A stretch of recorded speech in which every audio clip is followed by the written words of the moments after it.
On Monday, I covered NBC. Since then, Fox, CBS, and ABC have released their new schedules. Let's take a look at the rest of the Upfronts, starting with Fox. Do you love original programming and new ideas? Innovation, creativity? If so, then you're gonna hate Fox's new schedule, which is based almost entirely on reboots and sequels.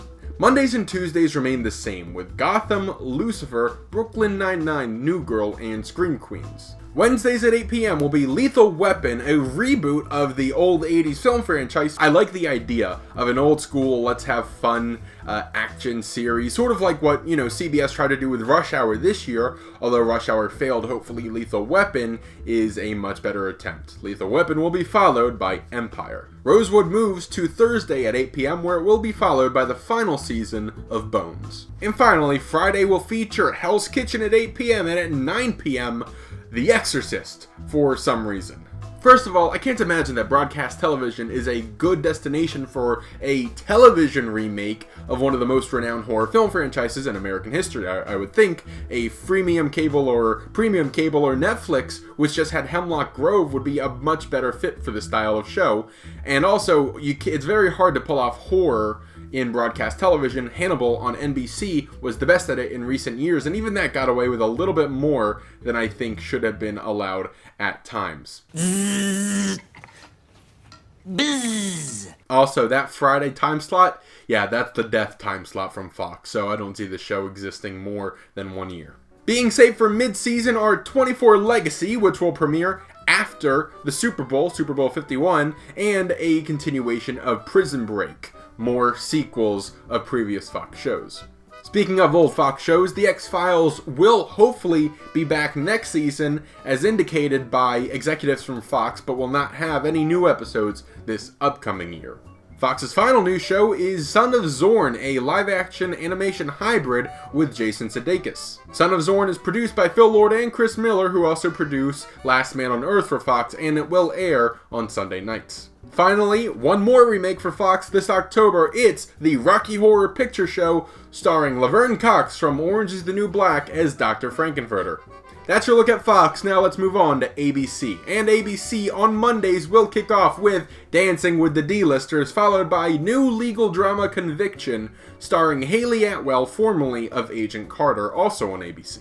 The Middle, amazingly entering its 8th season on the air, will kick off a new comedy block on Tuesday nights, followed by new sitcom American Housewife and returning sitcoms Fresh Off the Boat and The Real O'Neills.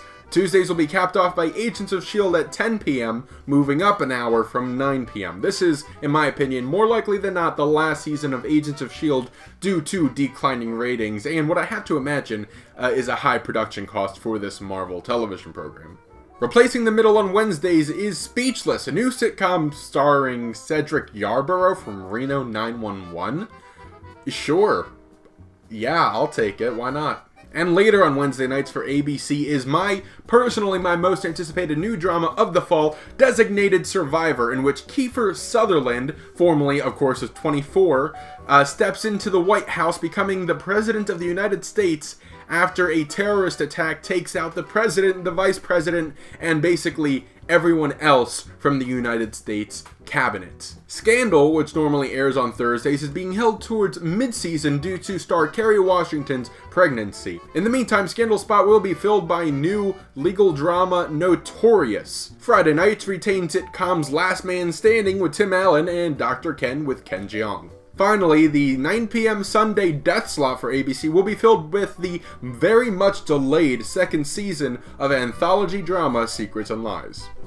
Something else ABC talked about is that there will no longer be huge breaks in episodes over the winter, where shows would have a fall finale around the end of November and then a spring premiere in either late February, early March, as has been the trend in recent years. Instead, there will be smaller breaks throughout the season, and shows will air more episodes in December, February, possibly January. A big trend I've noticed this year with the Upfronts is time travel, surprisingly. NBC announced earlier in the week a drama called Timeless. ABC announced today a drama called Time After Time that's being held for mid-season, and Fox has a time travel sitcom being held for season called Making History. And finally, we go to CBS's brand new schedule, which has a lot of surprising question marks.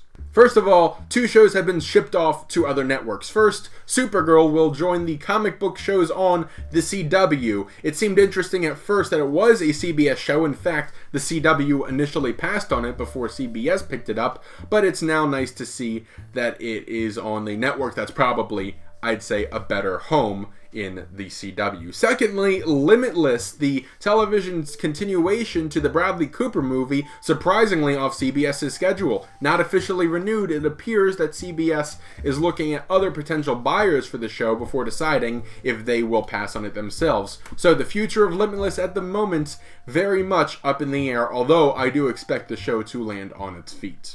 CBS will have a total of 8 sitcoms in its rotation on Monday and Thursday nights this season. Airing on Monday nights is Kevin Can Wait, which stars Kevin James as a retired cop looking to spend more time with his family. Next, following his desecration of Top Gear, Matt LeBlanc will top-line Man with a Plan, where Matt LeBlanc plays a contractor also looking to spend more time with his family. I'm noticing a trend here. CBS's final new sitcom, which airs on Thursday nights, is my most anticipated new comedy of the fall. Community's Joel McHale stars in The Great Indoors. I quite like, the title, the feel of that show. McHale stars as an outdoor adventure journalist put in charge of digital journalists when the magazine he works for goes online only.